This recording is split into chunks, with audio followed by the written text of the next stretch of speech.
Madame, Monsieur, bienvenue dans notre magazine de questions qui est une rubrique de l'émission Mardi Vespéral sur les antennes de la radio communautaire Moïseni. Aujourd'hui, on reçoit pour vous Monsieur Abel Boukassa qui nous disons bonjour. Salut Berger Pemba, salutations à tous ceux qui suivent Mardi Vespéral à l'instant. Et voilà, merci beaucoup Monsieur Abel. Aujourd'hui, on a une question à savoir. Quelle analyse faites-vous sur la lecture en général, oui, dans la province du Haut-Katanga en général et plus particulièrement dans notre cité minière de Kipushi? Est-ce que les gens se donnent comme il faut pour lire? Tout de suite, moi je pense que c'est positif. Positif, pourquoi? Parce que si l'on revenait dernièrement, encore quelques années derrière, on n'avait pas cet engouement, cette dévotion, cette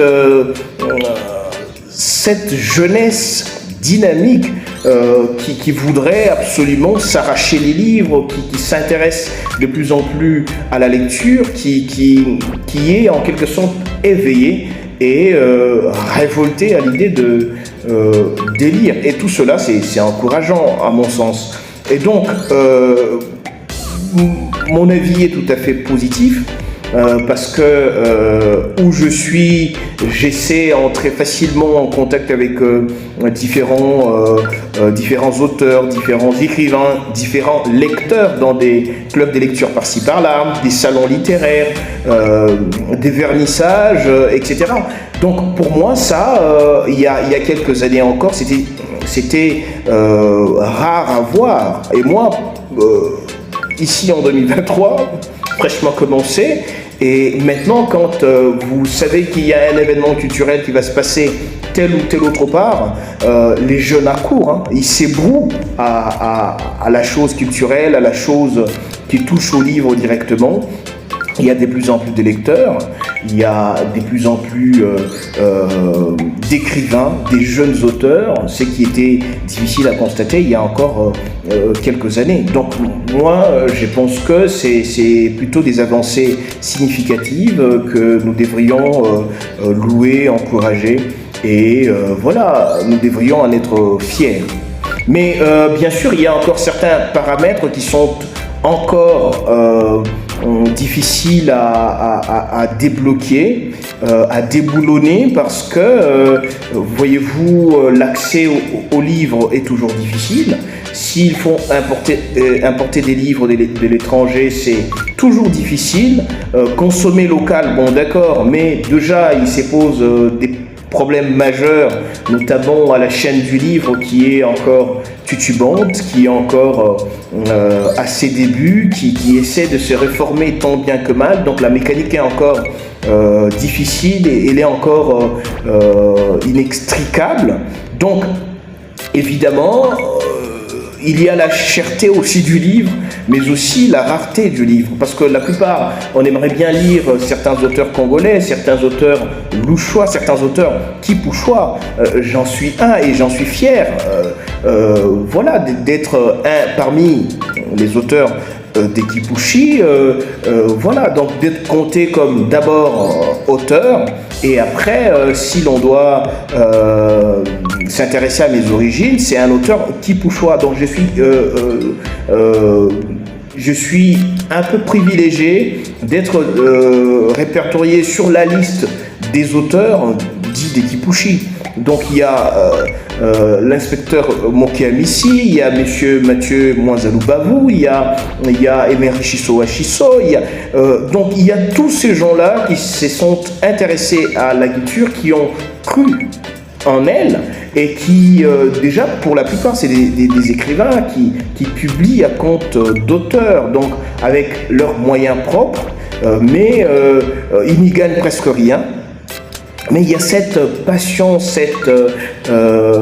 voilà, cet amour de la lecture, cet amour du livre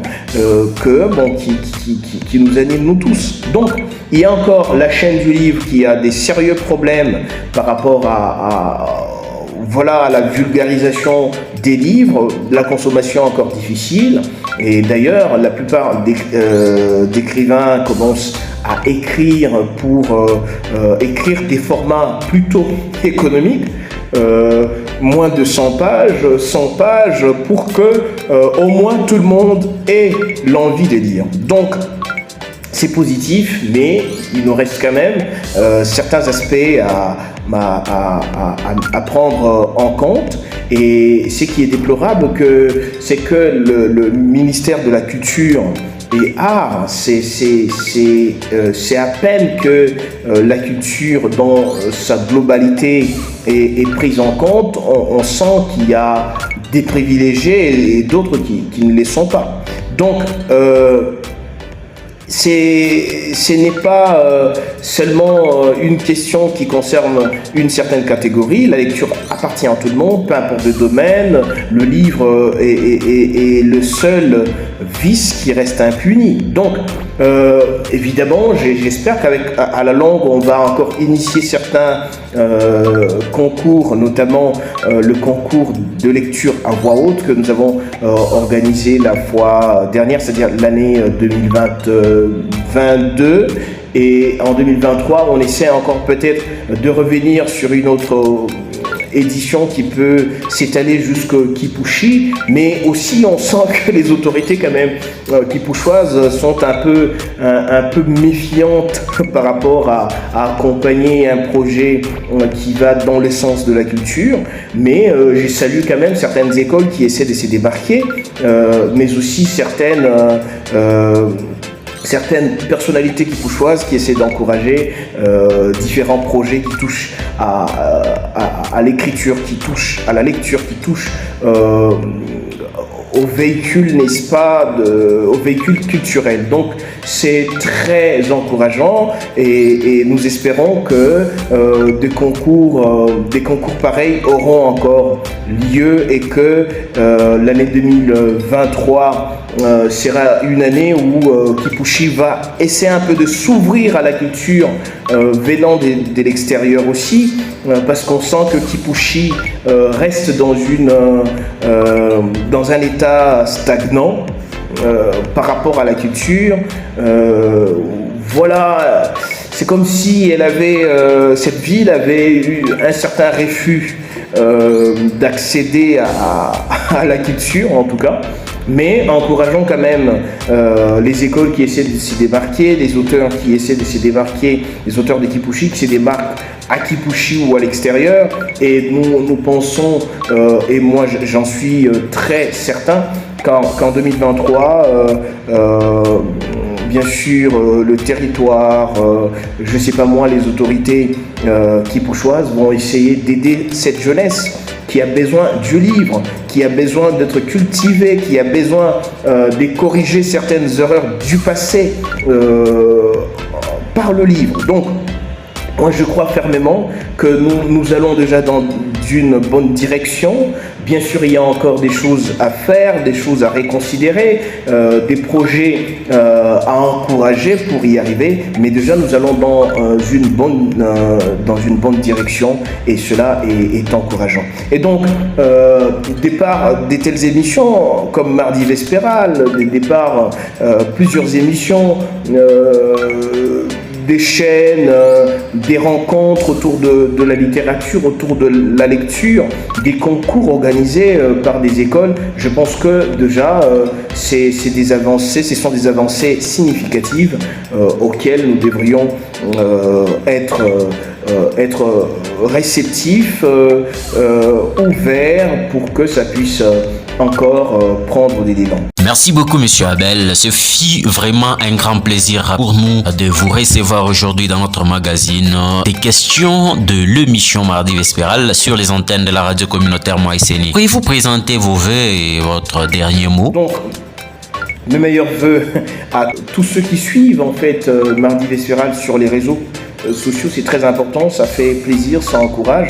Quand on peut suivre les échos de Kipushi, quand on peut suivre, n'est-ce pas, les informations de Kipushi par le truchement des réseaux sociaux, notamment par la page Abariam Kipushi, Écho de Kipushi, Berger Pemba qui est régulièrement presque voilà, tout le temps sur les réseaux sociaux pour nous donner des informations pareilles. Et de là où nous sommes très contents et nous souhaitons à Mardi Vespéral de prospérer encore avec de telles initiatives. Nous pensons que nous allons y arriver. Donc, mille merci à vous tous. C'était Abel Boukassa pour le compte de Mardi Vespéral. Mille merci à vous tous, abonnés de la page Abariam Kipushi pour la confiance. Merci à nos auditeurs de la radio communautaire Moïsini. Par ici prend fin notre échange avec Monsieur Abel qui parlait sur la lecture dans la province du Haut-Katanga, pourquoi pas dans notre site émière de Kipushi. Le rendez-vous est pris très prochainement. Restez connectés, abonnez-vous massivement sur notre page Facebook Abariam Kipushi.